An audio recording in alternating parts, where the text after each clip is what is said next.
And after seeing so many newer trail riders, these are the 3 biggest mistakes that I'm seeing that cause them to have less control, stall more often, and just lack overall confidence when trail riding. Number 1 is pulling the clutch in all the way to the bar. So you see, I got the clutch lever here. You pull it in all the way, and this is a mistake for a few reasons. 1, you're wasting energy, especially if your dirt bike clutch lever is really stiff. It's hard to pull. You're pulling that cable, and if you only need to pull it in halfway to disengage the clutch, you're wasting energy if you're going that extra strength. It's like doing hand crunches every time you do that, pulling it in an extra inch. It also wastes time, because if you're riding a technical trail where you need to be very precise with the clutch, with letting it out, in and out, and you have to pull that in an extra inch and let it out an extra inch, that's just a fraction of a second where you're wasting time. So let's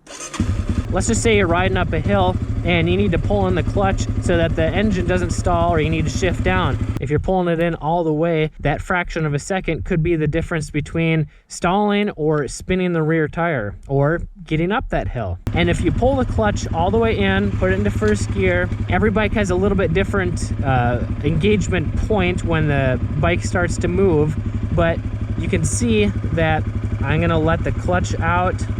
Keep letting it out. It's bike's still not moving. The clutch isn't engaging yet. Still not. Still not. Okay, now I can hear the RPM starting to drop.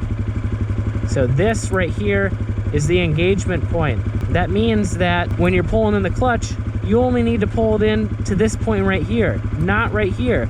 Look at all this extra wasted space that you're doing. And if you're using the proper amount of fingers, you won't even be able to pull that in very far, which leads me to my mistake number 2. Mistake number 2 is using all 4 fingers. You might be using this because you were taught this in motorcycle safety school, or because it's most comfortable for you, or the clutch lever is really stiff. And I actually have a video on how to make it easy 1 or 2 finger pull up here. But using 4 fingers is not necessary on a dirt bike. And in fact, it's actually bad, because when you're using all 4, all you're really hanging on to the bars with is your thumb here. And it doesn't take much to go over a bump and your thumb to slip off and your hand to go like that. And once you lose control with one hand, your other hand's probably going to squeeze the bars and turn the bar, and then you're just going to fly into the ground. So do your best to use 1 or 2 fingers on the clutch lever. That way you get your thumb as well as these 2 fingers to hang onto the bars. Mistake number 3, pulling the clutch, shift it down into gear. So you let out the clutch, bike starts moving.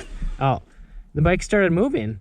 I can let the clutch out, right? No, that's a huge mistake. And the reason it's hard is because you haven't built up the muscle memory. You haven't formed a positive riding habit to know how quickly you can let the clutch out. And even if you give it a little bit of gas,